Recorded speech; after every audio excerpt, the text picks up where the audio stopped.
नमस्कार, सप्ततारा न्यूजमध्ये आपले स्वागत आहे। आज सोमवार दिनांक 3 जून 2024 न्यूज बुलेटिनमध्ये जाणून घेऊया आजच्या ठळक घडामोडी। सातारा जिल्हा खासदार शरद पवार यांच्या पाठीशी असल्याचे पुन्हा एकदा स्पष्ट। आमदार शशिकांत शिंदे। सातारा जिल्हा हा पूर्वापार खासदार शरद पवार यांचे नेतृत्व मान्य करतो। हा जिल्हा त्यांच्या पाठीशी कायम असतो। या वेळच्या लोकसभा निवडणुकीतून देखील तसे स्पष्ट झाले आहे। नेते मंडळी आणि पहिल्या फळीतील पदाधिकारी कार्यकर्ते बरोबर नसले तरी सर्वसामान्य जनतेने ही निवडणूक हातात घेतली होती। जनतेच्या ताकदीवरच खासदार म्हणून दिल्लीत जाणार आहे, अशी माहिती माजी मंत्री आमदार शशिकांत शिंदे यांनी सोमवारी दुपारी 12:30 वाजता लासुर्णे येथील आपल्या निवासस्थानी पत्रकारांशी बोलताना दिली। पहिल्या दिवसापासून मला विजयाची खात्री होती, आजही तशीच खात्री आहे। त्यामुळे काही धाकधूक नाही, चांगल्या प्रकारे निकाल लागेल आणि या ठिकाणी 100% जनता मला निवडून देईल। विशेषतः सातारा जिल्ह्यातल्या जनतेचं यशवंतराव चव्हाणांच्या पवारसाहेबांच्या जिल्ह्यातून मला जो लोकांनी विश्वास दाखवलेला आहे त्या सगळ्या मतदार राजाचं बंधू भगिनींचा मी मनापासून आभार व्यक्त करतो की त्यांनी कशा पद्धतीने एक्झिट पोल घेतलेला आहे, ते कुठल्या मुद्द्यावर घेतले, किती लोकांशी चर्चा केली याच्यावर फार आहे। तुम्ही आता इथं कुठेही जाऊन विचारून घ्या, कोणाकडूनही जरी तुम्ही विचारलं 10 पैकी 8-9 लोक म्हणते की तुतारी। त्यामुळे मला वाटलं तर मी बघितलेली प्रचाराच्या दरम्यान जो बघितलेला एक्झिट पोल आहे ती निवडणूक लोकांनी आणि तरुणांनी हातात घेतली होती, मतदार राजांनी घेतली होती आणि मला त्या एक्झिट पोलवर विश्वास आहे। तर मी 100% सांगतो उद्यासुद्धा निकाल तसाच असेल। तर्क राहिलेलं नाही। मी जे ऑब्झर्वेशन केलेलं आहे की ज्यावेळेला लोकांनी निवडणूक हातामध्ये घेतली तेव्हा लोकांना एक अपेक्षा होती की आपल्याला रोज भेटणारा, आपले कामं करणारा किंवा या जिल्ह्यामध्ये ज्या लोकांना अपेक्षित बदल आहे डेव्हलपमेंटचा किंवा प्रगतीचा आणि त्यांचे प्रश्न सोडवणारा, अशा प्रकारच्या नेतृत्वाची गरज होती आणि ते मला वाटतं त्यांनी माझ्यात पाहिलेलं आहे। आणि ज्यावेळेला उमेदवारांची कंपॅरिझन होते त्यावेळेला त्यांनी एक ठरवलेलं दिसतंय की आपल्याला ह्या नेतो आणि मला फार मोठी जबाबदारी आहे। उद्या निकाल चांगला लागेल याचा मला विश्वास आहे, परंतु तो विश्वास सार्थ करण्यासाठी मला फार मोठी जबाबदारीची जाणीव आहे। तुम्हाला तो रिझल्ट लोकांना द्यावा लागेल आणि तो रिझल्ट देण्याच्या बाबतीत मला प्रयत्न करावा लागेल आणि मला ते फार पाहायला मिळालं असं मला वाटतं। दादर पदुचेरी एक्सप्रेसमध्ये गेल्या वर्षी झालेल्या चोरीचा लोहमार्ग पोलिसांनी केला उलगडा। मध्य प्रदेशमधील आरोपीस केली अटक। न्यायालयाने दिली पोलीस कोठडी। कोरेगाव तालुक्यातील तारगाव ते मसूर रेल्वे स्थानकादरम्यान गेल्या वर्षी 10 जुलै रोजी पहाटे 4:30 ते 5 वाजण्याच्या दरम्यान दादर पदुचेरी एक्सप्रेसची अज्ञात व्यक्तीने चेन ओढली होती। एक्सप्रेसचा वेग कमी झाल्याचे पाहून एका महिला प्रवाशाकडील पर्स घेऊन चोरट्यांनी पोबारा केला होता। या चोरीमध्ये 1,22,700 रुपयांचा ऐवज चोरून नेण्यात आला होता। रेल्वे पोलिसांनी या गुन्ह्याची उकल केली असून एका आरोपीला अटक केली आहे। दुसऱ्या आरोपीला चौकशीसाठी हजर राहण्यासाठी नोटीस बजावली आहे। एका आरोपीला 4 दिवस पोलीस कोठडीत ठेवण्याचा आदेश कोरेगाव न्यायालयाने दिला आहे।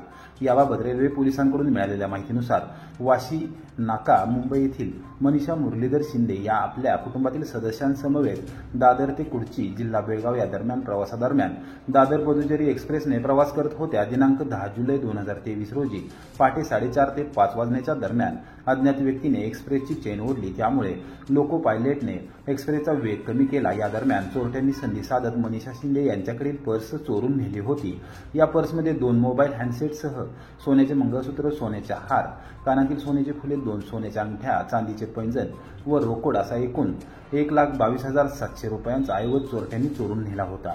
या प्रकरणी मिरज लोहमार्ग पोलीस ठाण्यात रीतसर गुन्हा दाखल करण्यात आला होता।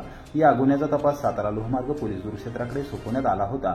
पोलिसांनी तांत्रिक विश्लेषण करत हा गुन्हा उघडकीस आणला असून यातील गोविंद राधेश्याम काहर राहणार पिंपरिया जिल्हा नर्मदापुरम मध्य प्रदेश याला अटक करण्यात आली आहे। तर कृष्णकांत मदनलाल पाल राहणार पिंपरिया मुटुकुली जिल्हा होशंगाबाद मध्य प्रदेश याला CRPC 41(1) प्रमाणे चौकशीसाठी नोटीस बजावण्यात आली आहे। सातारा लोहमार्ग गुरुक्षेत्रचे हवालदार आदिनाथ ज्योतिराम भोसले यांच्यासह पथकाने गोविंद राधेश्याम काहर याला सोमवारी दुपारी 4 वाजता कोरेगाव येथील न्यायालयात हजर केले असता प्रथम वर्ग न्यायदंडाधिकारी यांनी 4 दिवस त्याला पोलीस कोठडीत ठेवण्याचे आदेश दिले। एकूणच पहाटेच्या वेळी रेल्वे आणि एक्सप्रेसमधून होणाऱ्या चोऱ्यांमध्ये आंतरराज्य टोळी सक्रिय असल्याचे पुन्हा एकदा स्पष्ट झाले आहे। रात्रीच्या वेळेस रेल्वेतून प्रवास करताना प्रवाशांनी दक्षता घ्यावी। संशयास्पद व्यक्ती अथवा त्याचे वर्तन वाटल्यास तात्काळ मिरज लोहमार्ग पोलीस ठाणे अंकित असलेल्या कोणत्याही पोलीस दूरक्षेत्राशी संपर्क साधावा असे आवाहन हवालदार आदिनाथ भोसले यांनी केले आहे। सातारा जिल्हा परिषदेचे बनावट नियुक्तीपत्र देऊन दोघांची फसवणूक करणाऱ्या पिंपरी येथील रोहित उर्फ सागर पवार गजाआड. सातारा जिल्हा परिषदेत आरोग्यसेवक पदावर नोकरी लावल्याचे बनावट नियुक्तीपत्र देऊन तारगाव तालुका कोरेगाव येथील 2 युवकांची सुमारे 3 लाख रुपयांची फसवणूक करणाऱ्या पिंपरी येथील रोहित उर्फ सागर पवार याला रहमतपूर पोलिसांनी गुन्हा दाखल होताच अटक केली आहे. त्याच्या गावातील त्याच्या साथीदाराला देखील जेरबंद करण्यासाठी युद्धपातळीवर प्रयत्न सुरू आहेत. या प्रकरणी रोहित उर्फ सागर सदाशिव पवार वय 40 व निहाल इनामदार याच्या विरोधात गुन्हा दाखल करण्यात आला आहे. या प्रकरणी तारगाव तालुका कोरेगाव येथील सुमन नामदेव तावरे यांनी फिर्याद दिली आहे. या प्रकरणी सोमवारी दुपारी 12:30 वाजता तारगाव येथून व रहमतपूर पोलीस ठाण्यातून मिळालेल्या माहितीनुसार तावरे यांनी आपल्या फिर्यादीमध्ये नमूद केले आहे की माझा भाचा गणेश महादेव तावरे याला नोकरी नसल्याने त्याचे लग्न होत नव्हते. मैत्रिणीच्या सांगण्यावरून पिंपरी येथील ज्ञानेश्वर साळुंके यांच्याकडे भाच्याचे लग्न जुळण्यासाठी त्याने संपर्क साधला. लग्नाबाबत चर्चा करताना ज्ञानेश्वर साळुंके यांनी माझा मित्र रोहित उर्फ सागर पवार हा अनेक युवकांना शासकीय नोकरी लावत असल्याचे सांगितले.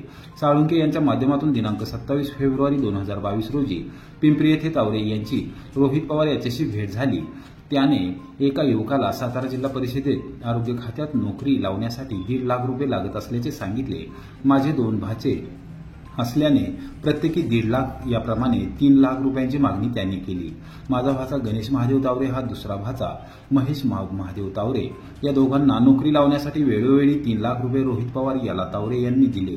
दिनांक 4 एप्रिल 2022 रोजी सातारा जिल्हा परिषदेच्या मुख्य कार्यालयाच्या आवारात पवार याने आम्हाला बोलावून घेतले.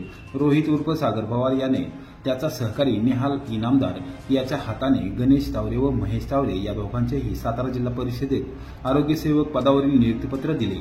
दिनांक 20 मे 2022 रोजी सातारा जिल्हा परिषदेतील आरोग्य विभागातील टेबल नंबर 5 वर सकाळी 11 वाजता हजर राहण्याचे नियुक्तीपत्रात नमूद करण्यात आले होते. नियुक्तीपत्रावर नमूद हजर राहण्याच्या दिलेल्या तारखेच्या 8 दिवस अगोदर रोहित उर्फ सागर पवार याने फोन करून जिल्हा परिषदेतील भरती प्रक्रियेवर स्टे आल्याचे तावरे यांना सांगितले. स्टे उठल्यानंतर नवीन नियुक्तीपत्र देणार असल्याचे सांगत तुम्ही आता जिल्हा परिषदेच्या मुख्य कार्यालयात जाऊ नका असे सांगितले.